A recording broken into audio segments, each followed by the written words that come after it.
Antes de iniciarmos, caso queira, ative as legendas. Bom, então, boa noite para todos. Que Jesus, nosso Mestre, nos abençoe e envolva todos nós. Que sintamos a presença dos benfeitores espirituais, a embalarem os nossos pensamentos e os nossos corações com muito amor, carinho, nesse dia que é um dia de festa nesta casa, e por isso agradecemos pela oportunidade de aqui podermos estar partilhando dessa festa festiva e, de alguma maneira, podemos contribuir com algumas reflexões que elas possam ser proveitosas aos nossos corações, para que a gente saia daqui nesse clima de fraternidade, de alegria, de contentamento, também renovados, esperançados para a nossa caminhada. Ficam aqui os nossos votos de muitos anos mais de trabalho na seara de Jesus, sob a luz também de Kardec, 92 anos já cumpridos de tarefa, quantos e quantos corações já envolvidos nessa família. Aproxima-se aí o primeiro século, que venham depois também outros tantos anos mais e muito mais corações a se agregarem a essa grande família espiritual. E já que estamos nesse dia comemorativo, nada melhor do que recebermos então os presentes de Jesus, aqueles que Ele nos legou no seu Evangelho, que é sempre para nós um manancial inesgotável de tesouros para o Espírito, de alimento para a nossa alma, de força, de inspiração. Então vamos ao Evangelho recolher essas dádivas que o Mestre nos trouxe, que são atemporais, que falam ao espírito imortal, momentaneamente trajando essa personalidade, vivendo essas circunstâncias, mas que há de seguir eternidade afora em sua longa jornada de ascensão em direção à luz. O Evangelho é para nós esse roteiro luminoso que se nos apresenta, que nos convida dia a dia a entendermos melhor o que nos cabe e também o que nos está reservado. E como tema, então, para a nossa reflexão dessa noite, nós selecionamos uma das parábolas de Jesus. Uma parábola, de certo modo, até conhecida, mas é sempre muito rico podermos voltar a esses textos que já lemos em algum momento, que, de certo modo, já até conhecemos, mas a gente sempre vai identificando novas nuances, novos aspectos, mais profundidade, o que vai enriquecendo a nossa compreensão, o que vai abrindo novos horizontes e sempre alimentando o nosso coração para os deveres que nos competem com o Mestre. As parábolas que ele nos legou, Emmanuel assim as define no seu livro Consolador, como sendo sementes de vida eterna que mais tarde desabrochariam em árvores de sabedoria e de misericórdia para a humanidade. Como a dizer-nos que cada parábola, e aqui podemos transpor isso para cada lição de Jesus, traz em si um imenso potencial. Embora aparentemente singela a história, a passagem, embora aparentemente pequenina como uma semente, traz ela a potencialidade de se converter numa imensa árvore, que nos dará muitos frutos a nós que a lemos, que refletimos sobre ela, mas também frutos a outros, por meio do impacto que essa compreensão e a transformação que ela gera há de produzir em nós. A vida renovada em Cristo é uma árvore muito fértil, é uma árvore fecunda, que espalha frutos de misericórdia, de bondade, de esperança, aonde está, ou para aqueles com os quais convive. E isso faz parte do nosso projeto ou da nossa proposta de discipulado com o Mestre. Recebermos essas sementes, identificarmos o seu imenso potencial e cultivá-las para que então floresçam e frutifiquem. Porque nessa definição de Emmanuel há mais uma informação muito importante, que é justamente esse fato. A semente, para vir a ser uma árvore, pede cultivo, pede tempo, dedicação, pede a água, precisa ser regada, precisa ser adubada para que então produza em abundância. E quantas vezes em nossas vidas, até aqui, em nossa trajetória espiritual, as lições de Jesus têm permanecido como sementes ainda a hibernar, ainda não tão desenvolvidas, pelo menos não em seu pleno potencial, porque falta a parte que nos compete nessa interação mestre e discípulo. Deu-nos Jesus as sementes, mas cabe a cada um de nós, lavradores de nós mesmos, acolhê-las, lançá-las no solo de nosso coração e cultivá-las no dia a dia, do convívio, do contato, da meditação sobre a sua mensagem imortal. Esse é o nosso esforço em trazendo essa passagem para a nossa reflexão nessa noite. Algo contribuir para que cada um possa prosseguir depois no seu cultivo diário junto a Jesus, desses valores imortais ou dessas sementes de vida eterna. E a parábola que nós selecionamos é uma parábola que se encontra em apenas um dos evangelhos, num dos evangelhos chamados sinóticos, o primeiro deles, o evangelho de Mateus. Foi o único evangelista a registrar essa parábola, que se encontra no capítulo de número 25 do seu texto, do seu livro, mais especificamente dos versículos de número 1 a 13. Nós separamos aqui a parábola para a gente fazer a leitura, apenas para que possamos recapitular, percebendo alguns detalhes. Creio que muitos já ouviram falar, já leram, até já meditaram sobre ela, mas aqui a título de prepararmos a nossa caminhada por esse entendimento, a gente vai trazer a leitura primeiramente e depois a gente vai desdobrando alguns pontos ou alguns temas centrais que nós julgamos importantes no contexto aqui dessa parábola. Então a parábola se chama Parábola das 10 Virgens, Mateus capítulo 25, do versículo 1 ao versículo 13. Aqui na tradução do Novo Testamento do Haroldo Dutra. E diz o mestre: então o reino dos céus será semelhante a 10 virgens, que tomando as suas próprias lâmpadas, saíram ao encontro do noivo.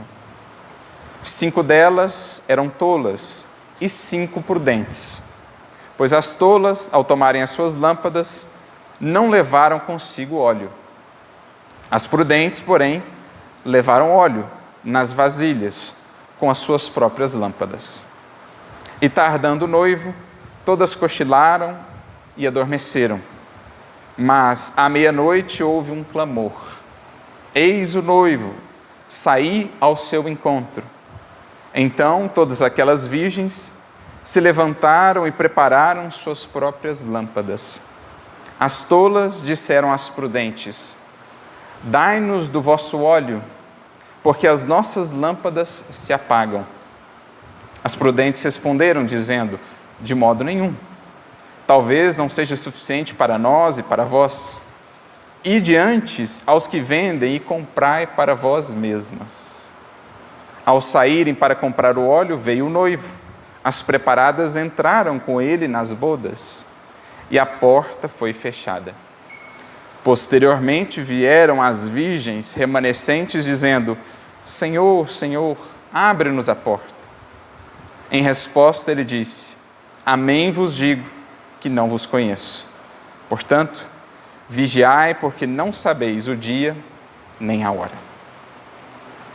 Então, como a gente percebe numa primeira leitura, a parábola pode gerar até uma certa incompreensão, na falta de um aprofundamento dos detalhes, dos elementos, da compreensão de alguns aspectos do contexto em que Jesus vivia, aspectos culturais mesmo daquele povo.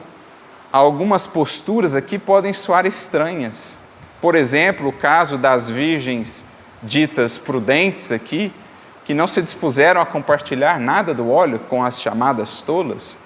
Parece-nos que Jesus, de certo modo, na parábola, até abona ou aprova essa postura de egoísmo feroz, de não compartilhar nada do óleo. Mas aí entra a importância, a necessidade do estudo do Evangelho, do aprofundamento, para que deixemos essas águas mais rasas, mais superficiais de entendimento, Porque muitas vezes, parando nessas dificuldades iniciais, perdemos a essência da lição. Perdemos as mensagens, as reflexões profundas que aqui estão ocultas, por detrás dos símbolos, por detrás dos elementos culturais e contextuais que precisam ser devidamente decodificados, explicados para serem compreendidos. E é nesse sentido que o Espiritismo vem em nosso auxílio, e não somente ele, o próprio Kardec fará questão de dizer acerca da importância também do estudo contextual da época de Jesus para podermos entender alguns elementos, para que assim, utilizando-nos dessas chaves, o entendimento espiritual que o Espiritismo nos proporciona e até um entendimento histórico e contextual que outras obras, outras referências nos trarão, também nos proporciona, para que com auxílio desses recursos, portanto, a gente consiga acessar o tesouro que está aqui muitas vezes oculto no baú, ou o sumo, uma vez retirada a casca que o envolve. É isso que nós buscamos em cada lição de Jesus, em cada proposta de estudo do Evangelho. É essa a ideia, por exemplo, do grupo que desenvolvemos lá em São Carlos, o NEP Paulo de Tarso e outros tantos grupos similares que surgem aí no Brasil afora, NEPs, grupos de estudo do Evangelho de maneira mais aprofundada, que recorrem então às luzes do Consolador para poderem acessar todos os tesouros do Senhor na sua mensagem inesquecível. Então, como a gente viu aqui, Jesus traz-nos mais uma das chamadas parábolas do reino. São tantas, são várias, a maioria de suas parábolas dizem respeito ao reino de Deus. São comparações que Jesus faz com relação a essa realidade do reino divino, que ele foi deixando bem claro ao longo do seu ministério, nada tem a ver com os reinos e os poderes do mundo. Jesus buscou justamente por essas parábolas apresentar-nos uma outra realidade, não de um reinado material ou baseado nos poderes do mundo, mas um reinado espiritual, ou antes, um estado de espírito que se conquista, que cada um há de desenvolver. Por exemplo, o capítulo 13 de Mateus, antes aqui do capítulo 25, é todo ele composto de parábolas, todas elas parábolas do reino. Nós temos a parábola da rede, aqueles que lançam a rede para pescar. Nós temos a parábola do semeador, daquele que saiu a semear. Nós temos a parábola da pérola, a parábola do fermento e outras tantas parábolas falando dessa realidade do reino divino, porque é um tema central do Evangelho de Jesus. Jesus quis deixar bem claro para nós que as circunstâncias do mundo serão desafiadoras, serão marcadas ainda por tanta sombra, por tanta dificuldade, por tanto egoísmo, enquanto essa realidade do reino não se fizer por dentro das criaturas. Quando se pensava muitas vezes na conquista exterior, no triunfo material, na vitória sobre os outros, Jesus vem nos falar de uma realidade diferente, que começa pela vitória sobre si, que passa por um triunfo espiritual, que está baseado num reinado de valores, estabelecido com valores e virtudes pelo Espírito, que então se espraia, se expande para a vida ao redor, para as outras pessoas, para a sociedade. Por isso dirá ele, o reino de Deus não virá com aparência exterior, porque nascerá no íntimo de cada criatura, na medida em que ela compreender a necessidade do seu aperfeiçoamento como melhor contribuição possível para um mundo melhor que tanto se espera. Então, se a gente pudesse traçar um elemento em comum em todas essas abordagens de Jesus acerca do reino de Deus, nós veremos sempre essa ênfase no trabalho interno da criatura. Isso já é uma chave muito importante de leitura para a gente compreender também essa parábola do Mestre. Mas antes, para a gente poder chegar no sentido mais profundo, no sentido espiritual, nós precisamos entender alguns elementos contextuais. Porque Jesus menciona aqui as 10 virgens, as bodas, ou seja, fala ele de uma festa de casamento. Compara o mestre o advento do seu reino na terra a uma festa de casamento. Porque essa era uma simbologia muito característica daquele povo. No Antigo Testamento, por exemplo, um dos símbolos mais utilizados para fazer referência entre a relação entre a humanidade e o Criador é justamente o símbolo do casamento, em que Deus era representado como um noivo e a humanidade, ou a alma em particular, era representada como uma noiva. A definitiva união entre a alma ou a humanidade e o Criador era então o casamento, a festa das bodas. Nós temos inclusive uma outra parábola que também fala de casamento, né? A parábola das bodas do Filho do Homem, né? Por isso que a gente vê também Jesus iniciando o seu ministério numa festa de casamento, nas bodas de Caná, como a dizer que ele, por meio da sua mensagem, vinha estabelecer o meio, o caminho em definitivo para a união da humanidade com o Criador.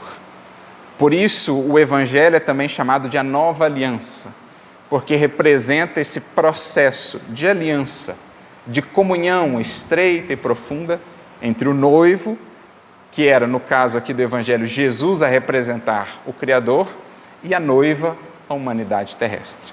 Ao vê-lo, João Batista chega a dizer: eis que o amigo do noivo se alegra quando o noivo vem estar com a sua noiva, com a esposa, falando da vinda de Jesus à terra. Então a gente já começa a entender toda essa simbologia que está por detrás, ou que está envolvida na parábola. Essa festa de casamento é uma representação do estabelecimento do reinado de amor e de fraternidade na terra, num plano coletivo, mas também no plano individual de cada um. Nós temos aqui uma das parábolas, então, chamadas de parábolas escatológicas. A palavra grega eschatos, ela trata, digamos, do fim dos tempos. A palavra eschatos significa fim, último, remoto. Então, escatologia é o estudo desse, entre aspas, fim dos tempos, que o Espiritismo nos esclarecerá, não será o fim da Terra, será o fim de um ciclo da Terra, de um momento evolutivo da Terra, a condição de mundo de expiação e provas, para adentrarmos num outro momento.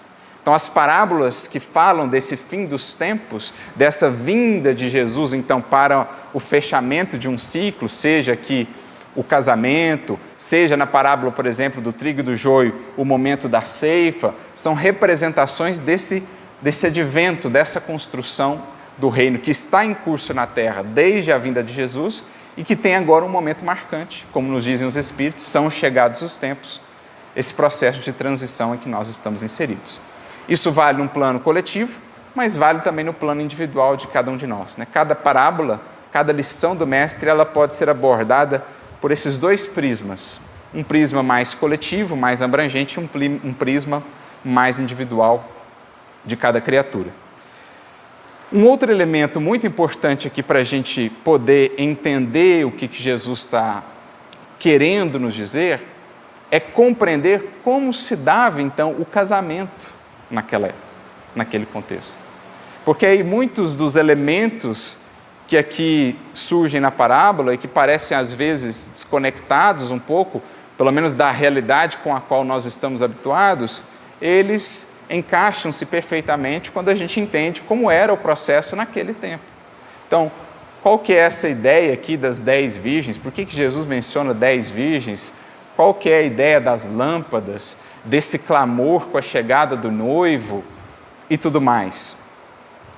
Então, voltemos um pouquinho no tempo, recorrendo aí aos livros que nos falam daquela época. Nesse sentido, a gente sempre recomenda um dicionário bíblico, por exemplo, é um ótimo auxiliar de estudo para a gente entender alguns elementos daquele contexto cultural. E quando a gente vê lá sobre o casamento na época de Jesus, a gente percebe que ele era marcado por várias etapas, por várias cerimônias, digamos assim.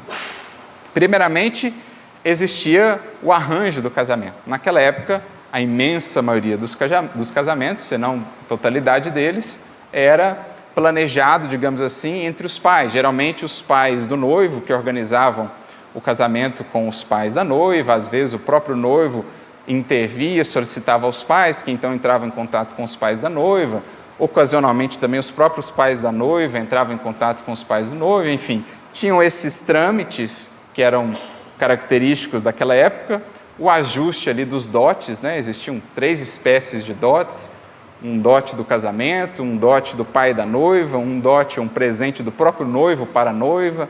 Faziam-se esses ajustes e muitas vezes se estabelecia um contrato de casamento, um contrato nupcial, para que o casamento pudesse ocorrer dali a algum tempo, que às vezes era mais específico, às vezes não, porque durante esse tempo o noivo iria então se preparar para receber a noiva. Uma moradia, uma casa, um local onde ele pudesse então se mudar com a noiva. Caso contrário, ela iria morar com ele na casa dos pais dele.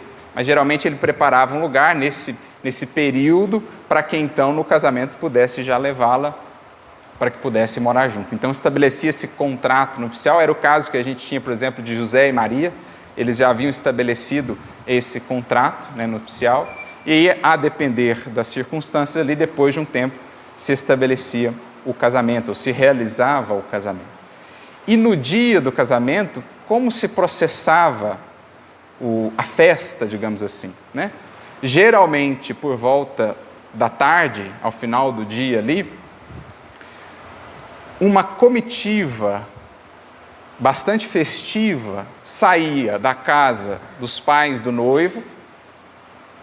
Então iria o noivo, os seus pais, os amigos do noivo, que tinham responsabilidades também na festa. Por exemplo, cabia a um desses amigos do noivo, geralmente, gerenciar o casamento.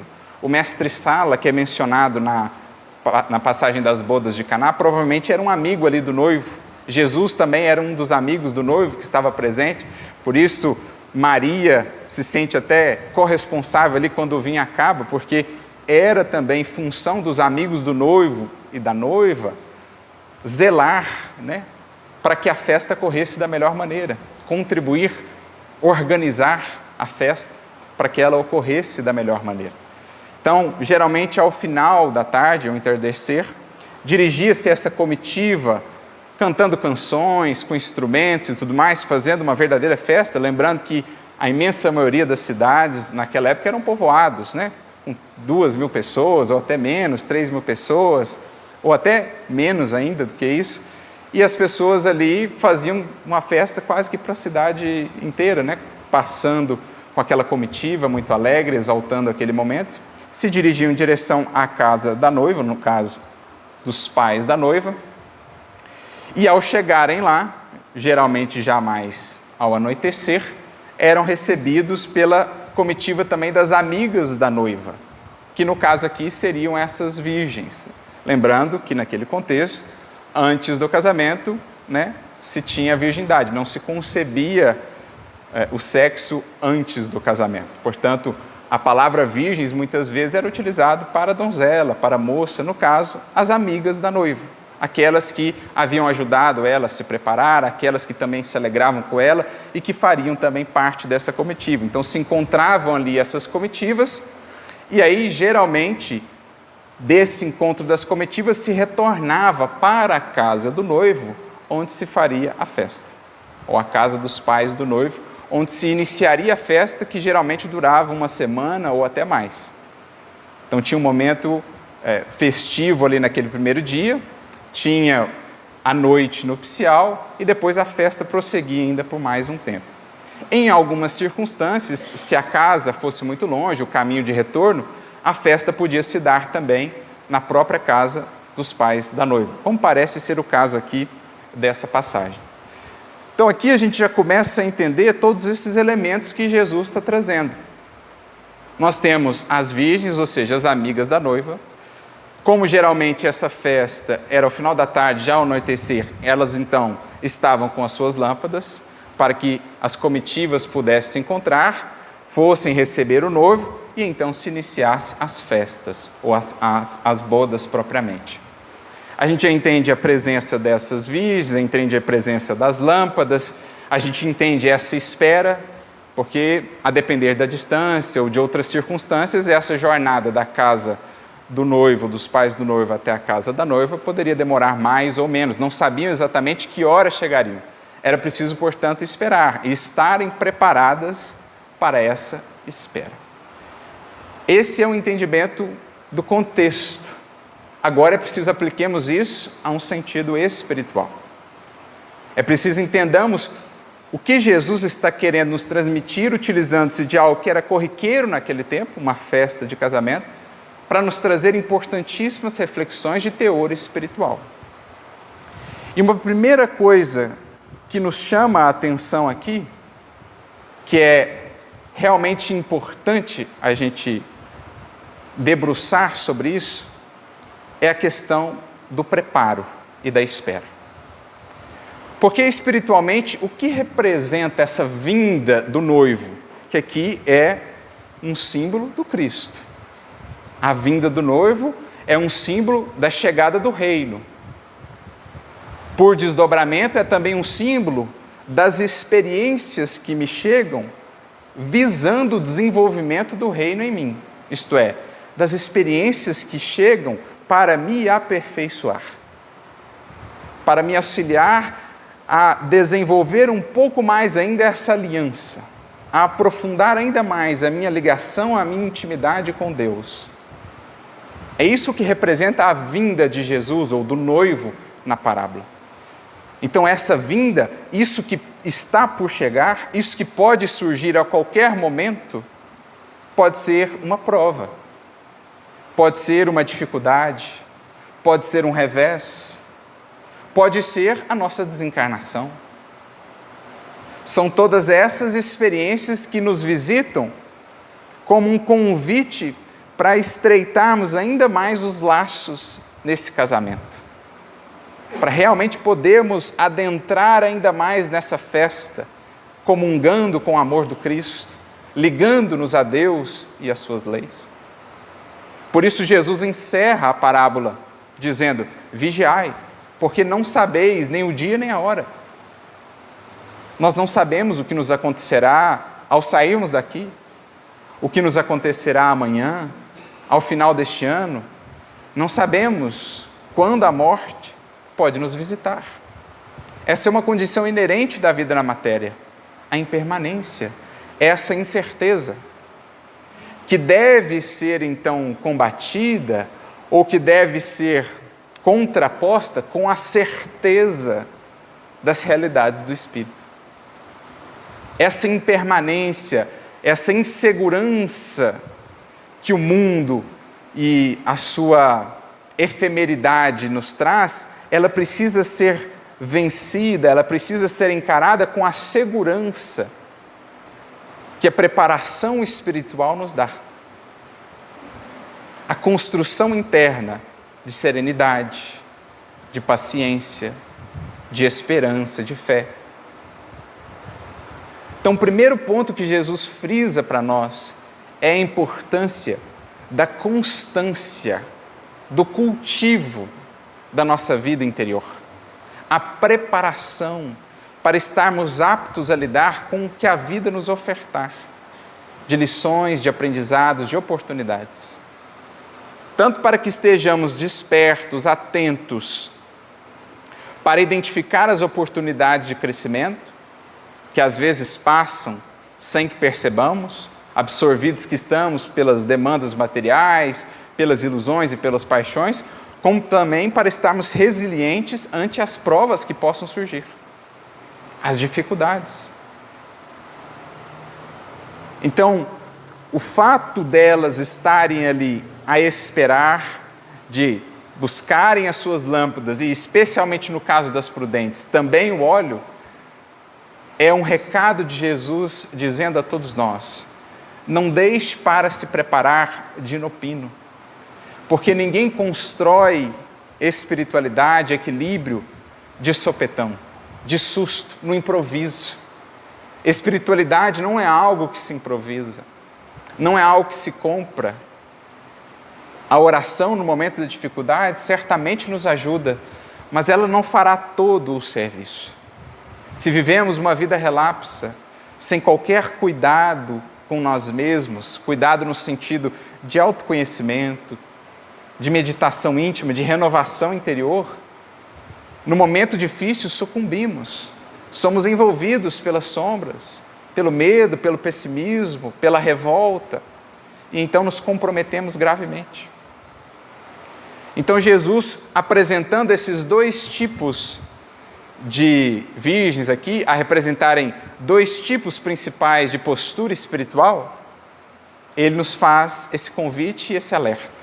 Sejamos nós aqueles que preparam um lastro. No caso ali, aqueles que não só levam a lâmpada, porque a lâmpada todos temos, a lâmpada é o coração. Agora o óleo para acendê-la, aí é que está a questão. Sejamos nós os que temos o lastro para acender essa lâmpada, o combustível aqui guardado, acumulado, conquistado, para que no momento de escuridão não nos falte luz para a caminhada. Isso é deveras importante, porque geralmente a experiência religiosa em nossas vidas, ela é quase que algo assim convencional, quase que somente um hábito, uma fórmula, sem uma constância, sem uma presença mais efetiva em nossas vidas. Estamos informados da realidade espiritual, mas isso não nos tem impactado sobremaneira, isso não nos tem transformado a maneira de pensar, de viver, de agir.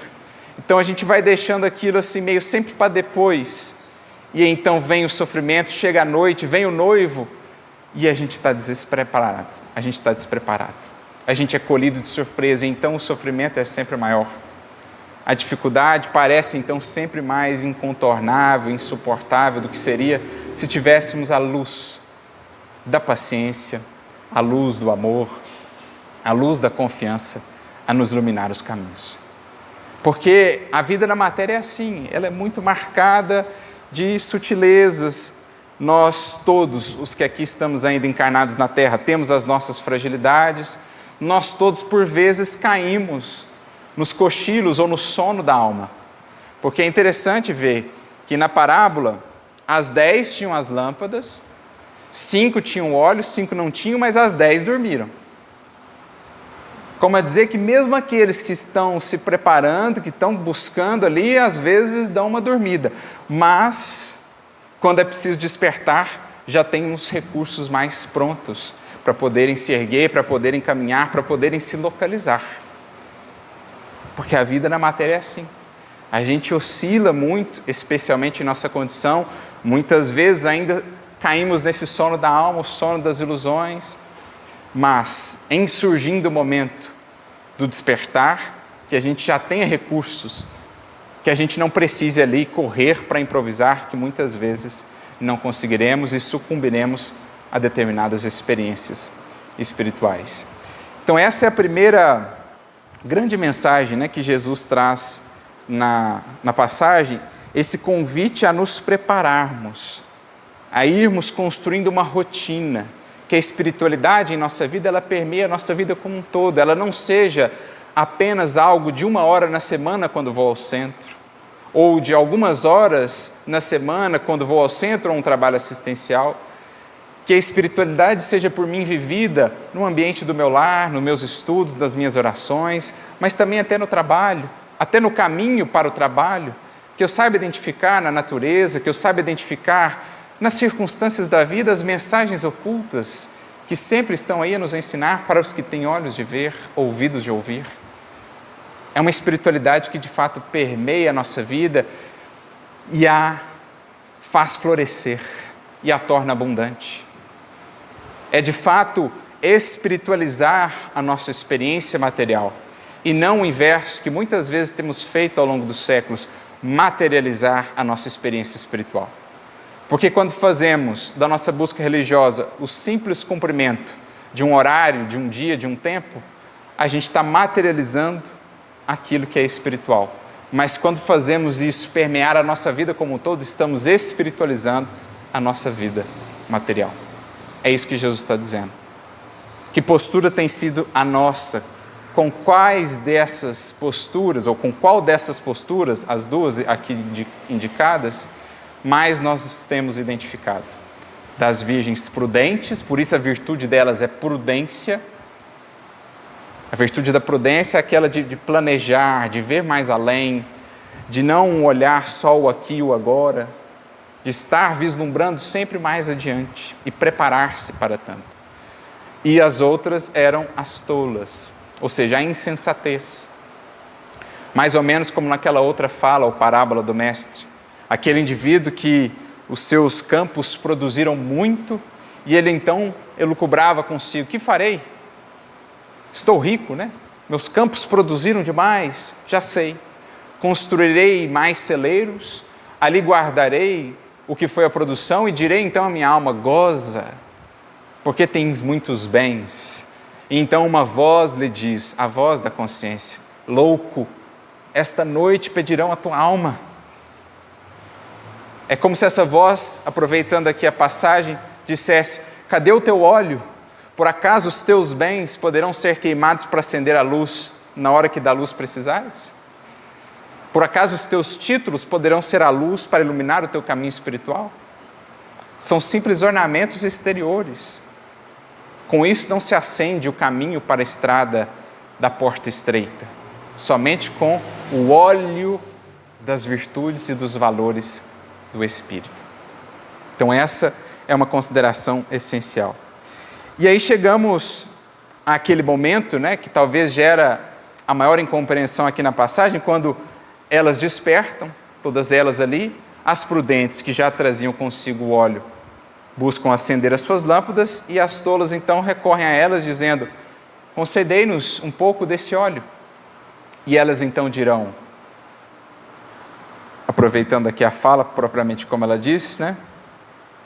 Talvez não seja suficiente para nós e para vós. Ide antes aos que vendem e comprai para vós mesmos.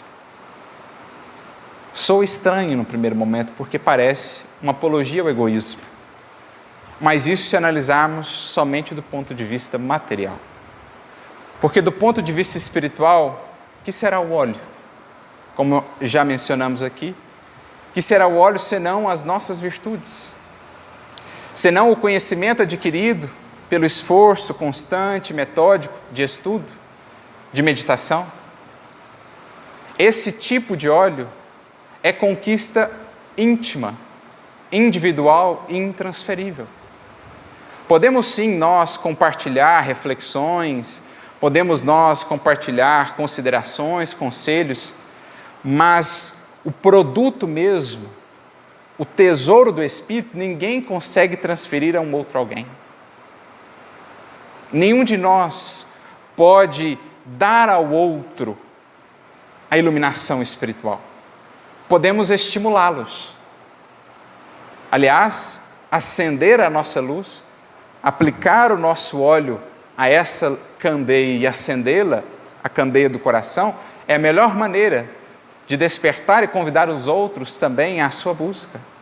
Agora, luz espiritual não se transfere por osmose, de imediato, de improviso, porque pede de cada espírito um longo, um porfiado trabalho de construção íntima, de meditação interior. É isso que Jesus está a dizer. Nós, claro, nos beneficiamos com a luz que Ele acendeu em nossos caminhos, e outros tantos, o apóstolo Paulo, os evangelistas, depois outros tantos e tantos mensageiros que o Mestre enviou em todos os tempos, mas deixaram eles parcelas de luz, não a fonte da luz, não o combustível propriamente. Esse precisará ser acumulado, conquistado por nós, para que tenhamos o que queimar nos momentos de noite, nos momentos de sombra. Então é isso que Jesus está a dizer. No momento da prova e da aferição, será você com você mesmo e Deus. O outro poderá ser o ombro amigo, mas não poderá fazer o trabalho interno de mudança e de iluminação que te compete. Se não tiveres luz, por mais que o outro queira e te auxilie ou busque te auxiliar a avançar, a sombra interna muitas vezes te cegará.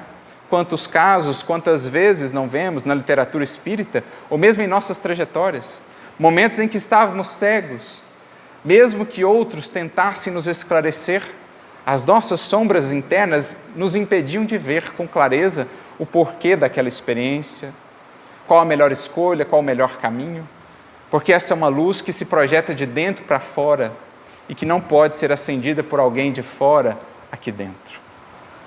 No máximo, esparge ele algumas luzes para que nós então possamos encontrar o próprio combustível para acender a nossa. Essa é a temática, é a linha mestra da reflexão dessa parábola que Jesus nos traz. Primeiro, a importância da preparação, de vivermos vigilantes, de estarmos atentos ao trabalho, aos deveres, à nossa melhoria, tanto nos dias como nas noites, nos momentos de calmaria como nas tempestades. Estarmos sempre preparados.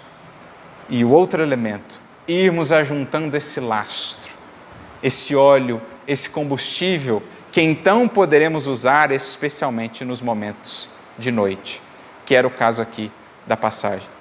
Porque nesses tempos que antecedem um alvorecer para a humanidade, um novo dia, vivemos ainda noite. Sombras ainda se espalham em várias dimensões na Terra, nos corações, nas instituições. Vemos ainda tantos problemas e desafios a serem superados. O egoísmo, a vaidade, o orgulho a gerarem guerras, corrupção, fome, miséria, preconceito, ódio. Temos ainda muitas sombras a vencer nessa madrugada que precede o alvorecer de um novo tempo para a humanidade. E, sobretudo agora, é preciso acender a luz. É preciso que estejamos preparados para não sermos colhidos de surpresa e mergulharmos também nas trevas que envolvem a tantos corações. De repente, faceando uma experiência difícil, caímos nas trevas do desespero. De repente, diante de uma ofensa, caímos nas trevas do ódio. De repente, na frente ou diante de uma divergência de ideias ou pensamentos, caímos nas trevas da agressividade, do fanatismo, da separatividade.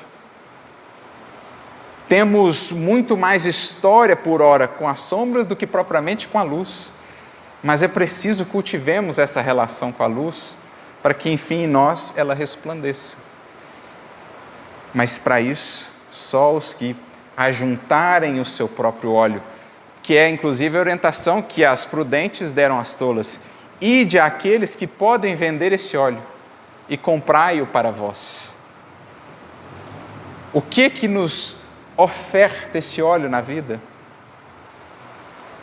Onde poderemos buscar desse óleo? Senão aqui, na casa espírita, por exemplo, nos estudos, nas reflexões, nos trabalhos que viemos a fazer, a realizar, na oração, na meditação sobre nós mesmos, na convivência diária. É aí que a gente vai adquirindo, pouco a pouco, se existir esforço sincero, esse óleo das virtudes.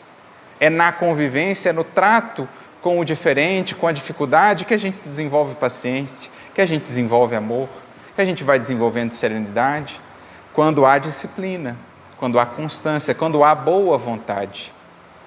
É isso que Jesus está dizendo por meio da fala aqui das virgens prudentes. Ide buscar aqueles que vos podem ofertar isso. Ou seja, vão para a vida, encarem a vida e o mundo com essa perspectiva de extrair de cada experiência o óleo, o combustível para a sua iluminação. Me lembro o caso da benfeitora Cipriana, no livro No Mundo Maior, no capítulo 5, quando ela vai ajudar ali dois espíritos em situação muito complicada, um obsidiado e um obsessor. E eles eram espíritos que tinham um vínculo do pretérito e por conta de uma desavença lá, um havia acabado matando o outro e agora o que havia sido a vítima se tornou obsessor do que havia sido o assassino, que ainda estava encarnado. E então ela, fazendo a intermediação entre os dois, né, o encarnado ele estava muito enfermo, em decorrência até do processo obsessivo e da culpa que ele trazia pelo crime, e ele então estava em desdobramento, e a benfeitora fazia a intermediação entre os dois espíritos. e um deles bastante revoltado e tal, e ela explicando para eles, né, para ambos, a finalidade do sofrimento, e dizendo que diante do sofrimento, nós estamos, na verdade, diante de uma encruzilhada.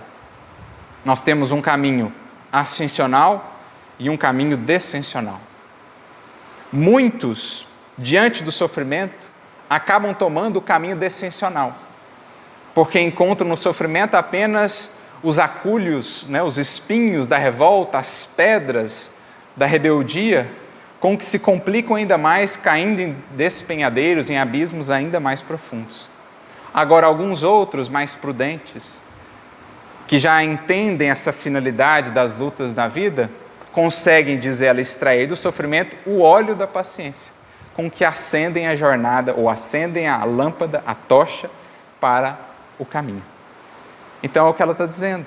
São aqueles que já sabem extrair das circunstâncias esse óleo.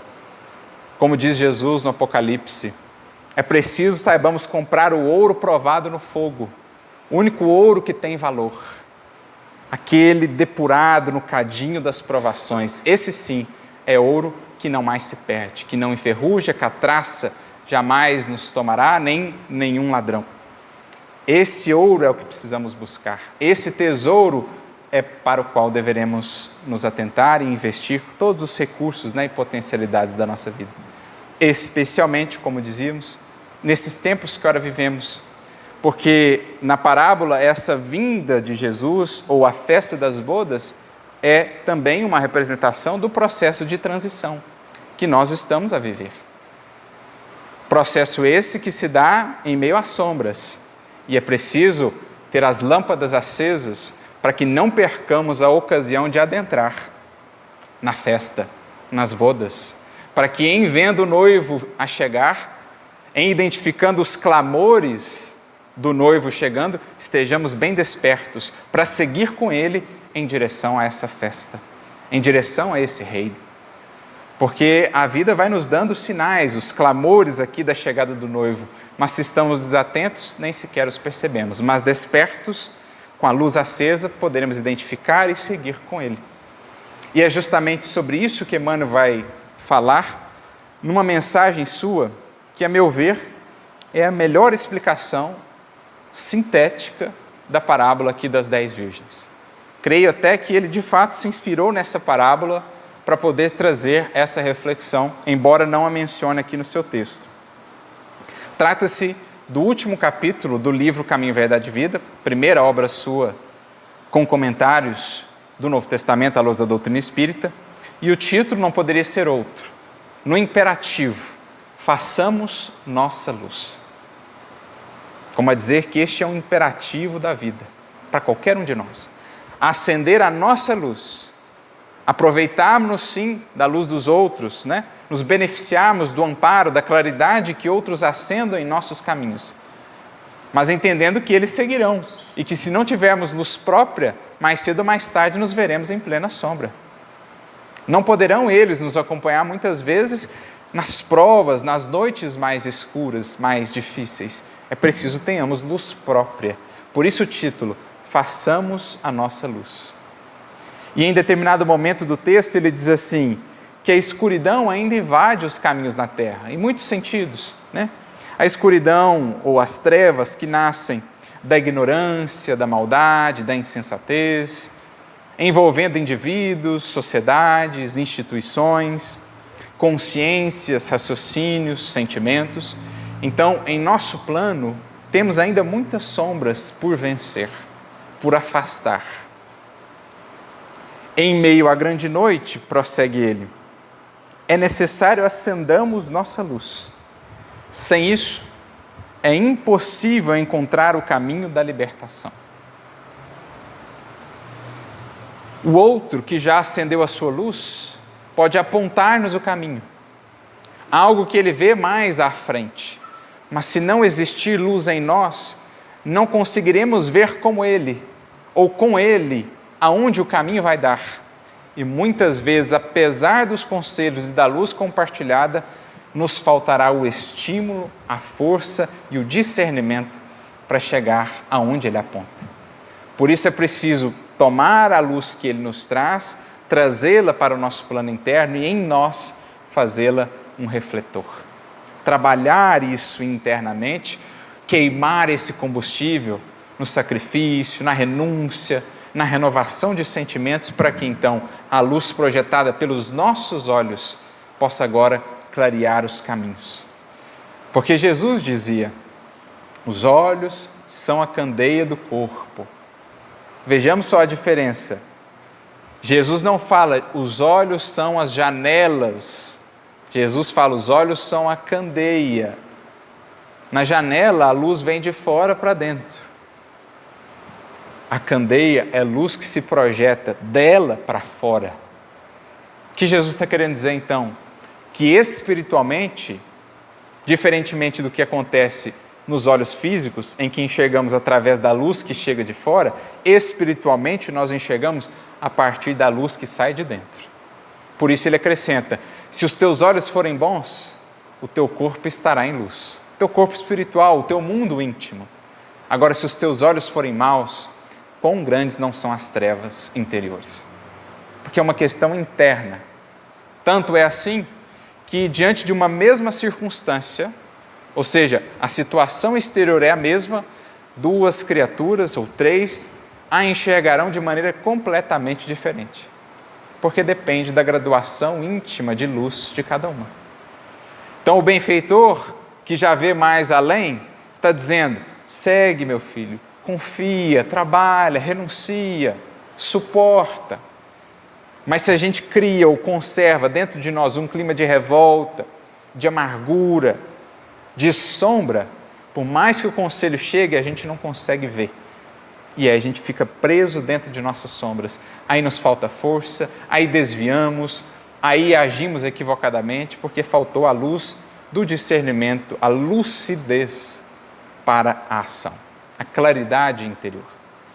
Então é isso que o Emmanuel está dizendo. Sem luz interna, ou sem a nossa luz, é impossível encontrar caminho de libertação. Por mais que Jesus nos tenha falado, por mais que Emmanuel nos tenha falado, a luz deles já foi compartilhada, mas sem a nossa, a gente vai ter ouvido falar, mas não vai estar avançando. Por isso o Mestre também dirá no Evangelho, vê depois que a luz que há em ti não sejam trevas. Ou seja, cuidado para que a luz já recebida não fique ali presa, porque não refletida, porque não utilizada. Às vezes a gente já recebeu tanto conhecimento, mas aquilo em nós ainda não acendeu os nossos rumos, o nosso caminho, porque está arquivado, não está sendo devidamente aplicado.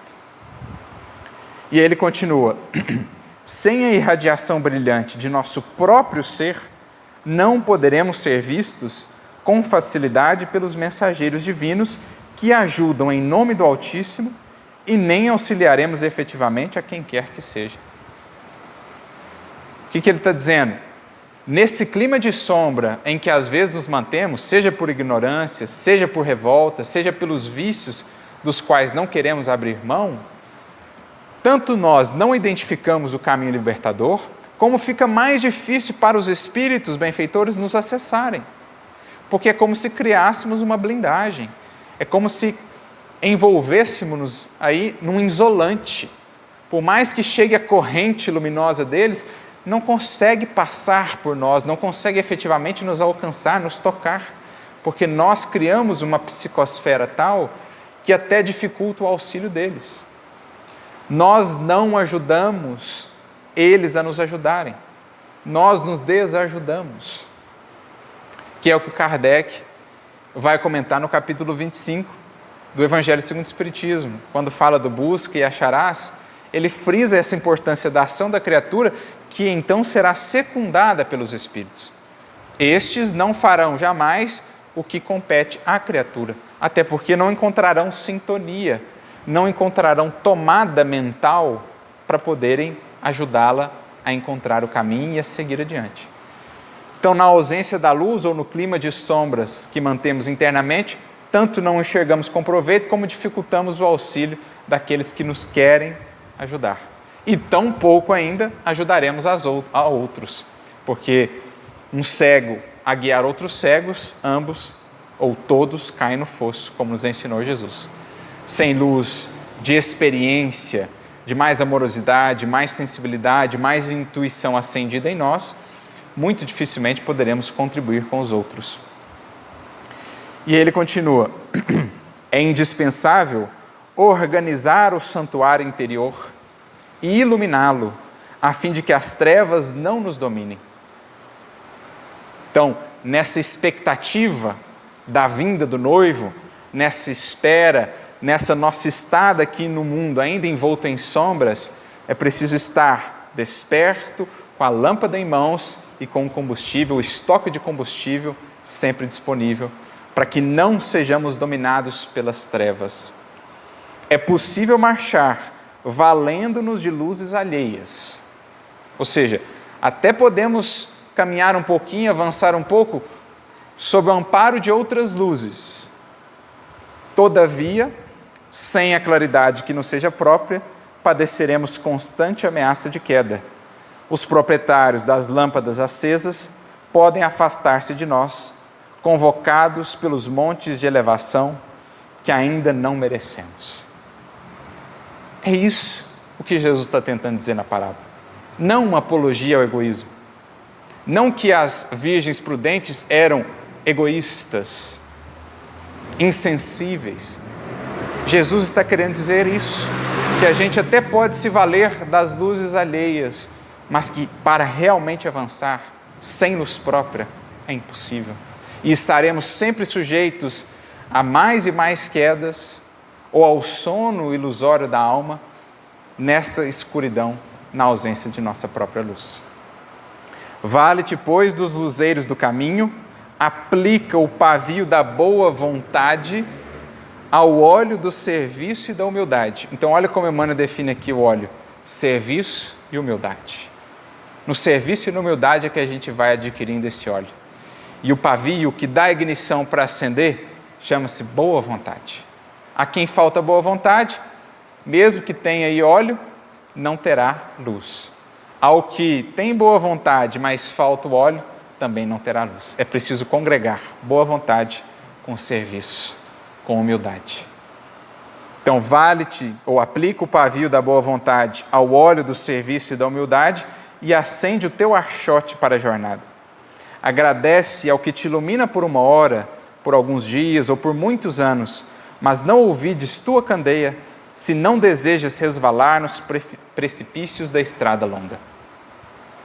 Então a gente vai agradecer sempre a Jesus, àqueles que têm sido para nós referências, mas não olvidemos a nossa candeia. Pedro, em determinado momento, esqueceu-se da sua candeia. Quando, na última ceia, Jesus o alerta para que estivesse preparado, seria provado naquela noite do Calvário, ou antecedendo o Calvário, Pedro estava muito confiante enquanto estava na presença do archote de luz que era Jesus. Chegou ele a dizer: imagina, Senhor, irei contigo até onde for, até a morte, se preciso for. Quando Jesus é preso, quando aquela chama luminosa é retirada do convívio deles, eles então percebem o quanto ainda lhes faltava a luz das suas próprias candeias. O que antes era claridade, o que antes era uma fé aparentemente inquebrantável, se mostrou uma noite escura ainda de dúvida, de medo, de negação. Porque até então confiavam só na luz do Cristo. E é ali o momento em que percebem os discípulos: era preciso acender luz própria. Era o que Jesus havia dito na parábola. Mais adiante ele continua: nossa necessidade básica é de luz própria, de esclarecimento íntimo, de autoeducação, de conversão substancial do eu ao reino de Deus. Isso ninguém poderá suprir por nós. Deus dá-nos os meios, mas quem tem de colhê-los e aproveitá-los somos nós. Deus dá a sua graça, mas o aproveitamento, como diz Emmanuel, corre por conta da criatura humana. E ele conclui ao final: avançar sem luz, a última frasezinha, né? É impossível. Avançar sem essa luz é impossível. Seguir para a festa, adentrar na festa do reino, sem as lâmpadas que nos permitam seguir a Jesus, é impossível. E é isso que nós vemos também numa outra obra, cuja temática, o eixo central, gira também em torno disso. Desse tema ou desse ponto, a necessidade de acendermos a nossa própria luz. De agradecermos, sim, a luz que a doutrina espírita nos tem ofertado, a luz do conhecimento, mas de fazermos disso, dessa luz em nós, a luz do amor, a luz da compreensão, a luz do serviço. Refiro-me aqui a irmão Jacó na sua obra Voltei. Ele que foi um grande trabalhador espírita, que muito realizou, participou de reuniões mediúnicas, foi muito importante na divulgação do espiritismo, na questão do livro espírita, e que ao desencarnar depara-se com uma surpresa. Percebe no mundo espiritual, na convivência com os amigos com os quais havia convivido na própria Federação Espírita Brasileira e que vieram recebê-lo no além-túmulo, Bezerra de Menezes, Guilhom Ribeiro, Cair Bachuto, Bittencourt Sampaio, percebe ele, nesses amigos, uma claridade impressionante. Bittencourt Sampaio parecia uma estrela de tamanha luminosidade, Bezerra de Menezes, Cair Bachuto, e ao olhar para si, ele se vê ainda opaco e sente então aquele constrangimento, sente aquele arrependimento de não ter aproveitado ainda mais, de não ter aplicado ainda mais o pavio da boa vontade ao óleo do serviço e da humildade para se renovar por dentro. Porque havia feito ele muito por fora, havia falado ele muito da luz do Evangelho para tantos e tantos espíritos obsessores que atendeu nas reuniões. Mas ao deparar-se com a sua realidade própria, via que ainda não havia acendido a sua própria luz, como seria de se esperar. Então sentia-se ele constrangido na presença daqueles amigos, que claro, com muito tato, com muita sutileza o envolviam para também não constrangê-lo, e ele então inicia um processo de reajuste, de reaprendizado no mundo espiritual, e a gente vai acompanhando todo esse processo ao longo da obra. É um livro bem curtinho, mas muito interessante, muito instrutivo, e chega um determinado momento que é marcante, inclusive, que ele encontra no mundo espiritual um antigo obsessor com o qual ele havia falado, conversado, enquanto era dialogador encarnado. E esse espírito olha para ele e diz: mas ora, se não é o nosso irmão Jacó? Você me falou tanto de luz naquelas reuniões de desobsessão, pois bem, e onde está agora a sua luz? Diz ele que esse foi um dos momentos mais marcantes para ele. Calou fundo na sua alma aquele encontro, impelindo então a esse processo de construção íntima. E ele conta, já mais para o final da obra, que em determinado dia fazia ele uma tarefa, retornava de uma tarefa, quando encontrou no mundo espiritual alguns espíritos de outra denominação religiosa, que perseguiam ainda a mensagem espírita, a mensagem cristã, e que o cercaram ali e começaram a proferir vários impropérios, a ameaçá-lo e tudo mais. E ele, envolvido por aqueles espíritos, ele pela primeira vez sente verdadeira compaixão deles. Não mais censura, não mais revolta por conta das ofensas, mas compaixão. Volta-se para si no mais íntimo e faz então uma oração. Quando ele abre os olhos, percebe que o ambiente estava mais iluminado. Ele olha ao redor buscando identificar a fonte da claridade, não vê, e quando olha, a claridade vinha de si mesmo. E ele então tem aquela surpresa, e é nesse momento que Bittencourt Sampaio, seu grande amigo, um grande espírito, lhe aparece e diz: não te surpreendas, Jacó, a luz é de ti mesmo, é luz própria, que finalmente você começa a acender. E diz assim para ele, a respeito desse processo: a concentração de amor verdadeiro produz bendita claridade na alma. Então é esse óleo do amor concentrado e aplicado aqui, ou em contato com o pavio da boa vontade, que produz bendita claridade na alma. A luz é substância divina gerada nas fontes superiores do Espírito Eterno. Feliz de ti, que compreendeste sem tibieza a necessidade de alijar os próprios caprichos, para que a vontade do Senhor te favorecesse o santuário da consciência. A mente que atira para fora de si o obscuro e pesado material dos interesses menos dignos, prepara-se valorosamente para o celeste sinal da irradiação espontânea. Então, a mente que vai para esse afanoso trabalho que as virgens prudentes orientaram às virgens tolas, vão buscar o óleo, trabalhem por ele, comprem esse óleo, com a moeda do esforço, com a moeda do sacrifício.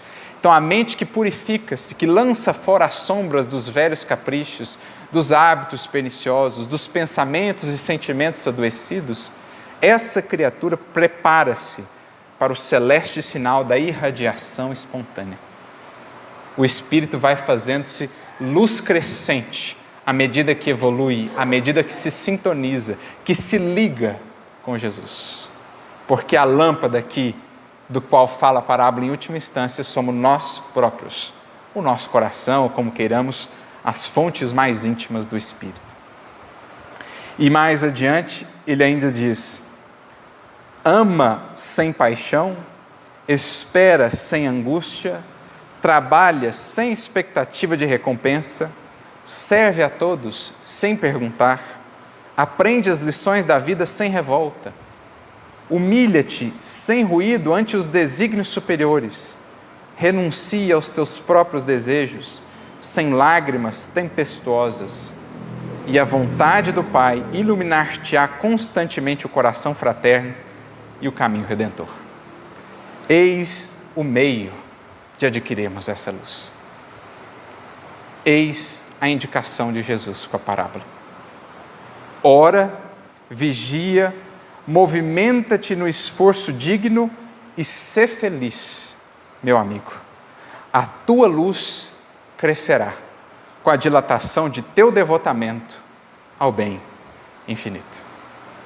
Em tempos de sombra, portanto, amigos, seja ela particular ou coletiva, que saibamos nos aliar nas fileiras do bem infinito, do serviço constante com Jesus, para que essa luz, então, em acendendo, ainda que primeiramente pálida em nós, possa já alguma parcela de sombra afastar para os nossos passos e para aqueles que caminham conosco. Como disse Jesus, brilhe a nossa luz, para que então nosso Pai seja glorificado e para que essa festa das bodas possa ser encontrada, vista e desejada também por aqueles que ainda caminham entre sombras. A todos nós, muita luz e muita paz, que não nos falte jamais essa aplicação para que a nossa candeia, então, resplandeça a apresentar-nos os caminhos da felicidade e da paz. Jesus nos abençoe sempre, a todos, muita luz.